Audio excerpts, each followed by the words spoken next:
Steve Quayle is going to be with us another 20 minutes into the next hour. We're going to be taking your calls. Steve Quayle, I know he doesn't want the credit, but he gets the credit. Last Friday, calling me frantically before he even put out his email alert Sunday, saying there are mercenaries, they're policing people, they're intimidating, they're talking to him about their guns.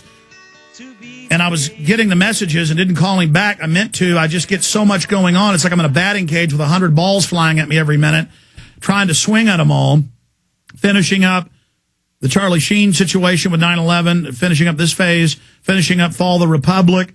It's now on pre-sale at Infowars.com. And then I see the local newscast and everything, and all the pieces went, whoa. If you just joined us, we're going to go to phone calls here in just a moment. You say the locals are getting angry and upset. I mean, they have the local community leader, the mayor, on the news saying, we don't know why they're running the camp. We don't know what it's for. We don't know why they're saying there are police now. I mean, this is on so many fronts. And then you add the part about bring your guns in. We've got to mark them. I mean, this is Red Dawn. Red Dawn, but I think it's Red Dawn for the whole country, not just Hardin, Montana, okay? Because, again, the thing is that I don't think people get it, okay? The northern borders are being shut off. Ladies and gentlemen, most people, as things break loose, and Alex, on obviously Texas and New Mexico, Arizona, California, Florida, the entire Gulf Coast, is going to be a landing zone. But I don't think people realize that it's already anticipated that most Americans who will want to flee the tyranny. And by the way, this is an open joke in the international espionage community. It's an open joke that the Americans have bragged about freedom and liberty and their Second Amendment rights, and I've heard them go to me, but it is happening right before your eyes, Steve. This is a guy that speaks Russian, very good English, okay?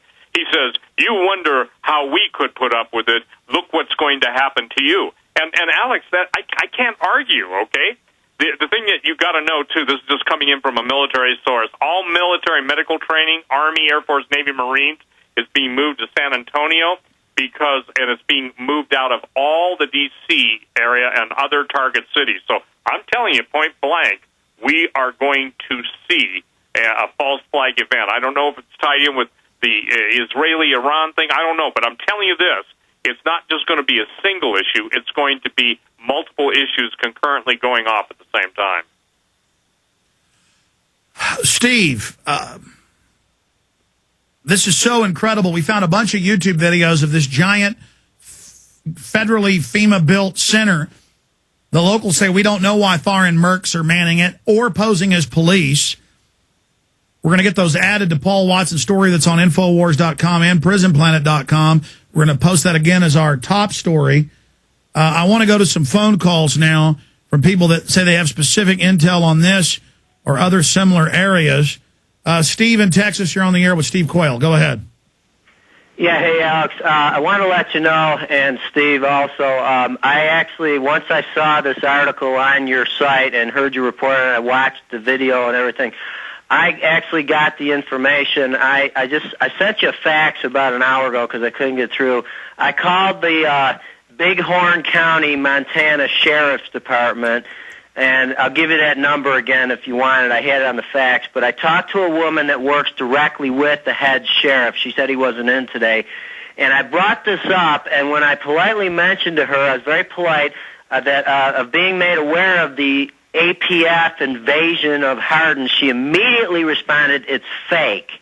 I said, "What?" She said, "It's fake." I said, "Ma'am, I saw the newscast there. They have vehicles there with this logo on there saying Hardin Police." She said, "Well, that's been taken off the vehicles," as if that made it okay.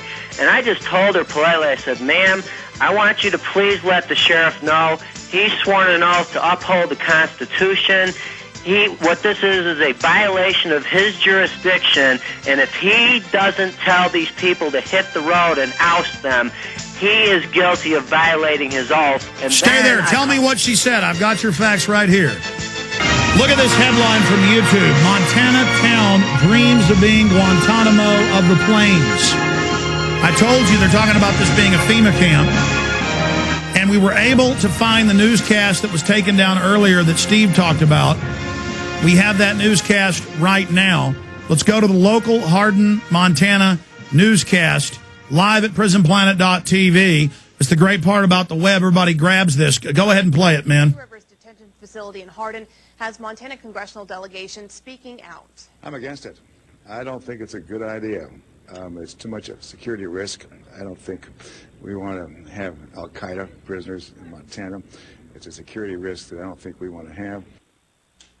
However, Senators Max Baucus and John Tester and Representative Denny Rehberg say they do support the jail in finding viable contracts.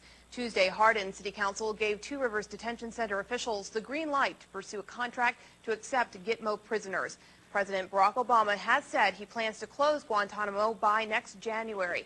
Jail officials say their facility is secure enough to hold the terror suspects. We understand this is a long shot at best. And really what we're asking for them is just to come out and take a look at our situation and see if it would fit for them.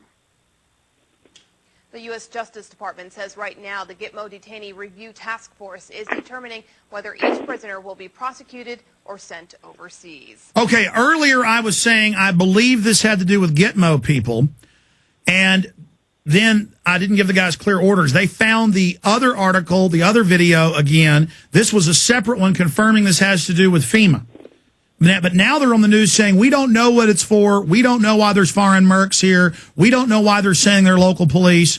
And then Steve's saying they have people telling them they've got to come in and mark their guns down with them. So here's this newscast. And then we were just talking to Steve, and he sent me the facts. He talks to the sheriff's department there in Bighorn, and they say no such thing's going on. The classic denial response. Steve Quayle, we've seen this over and over again.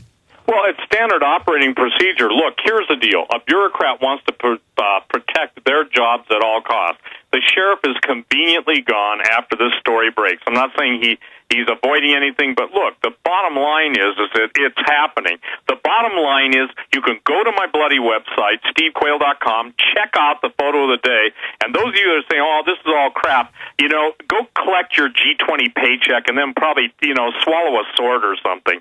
Alex, it's happening right now. It's happening before our very eyes. It's not just happening in Montana and Wyoming, but this thing in Hardin is the most visible because that was the city of Hardin wanted to fill this unusual prison complex. And by the way, in Bozeman, we don't have enough space for our prisoners. Most of Montana, even as the local state prisoners, we don't have enough room for. So the thing that's interesting is that there is a reason why this thing was built, and the funding for it should. How does a little town like Hardin come up with $27 million to build a thing? Somebody says a bond offering. Somebody has to buy those bonds. If you follow the money, you follow the intent. The money indicates the intent.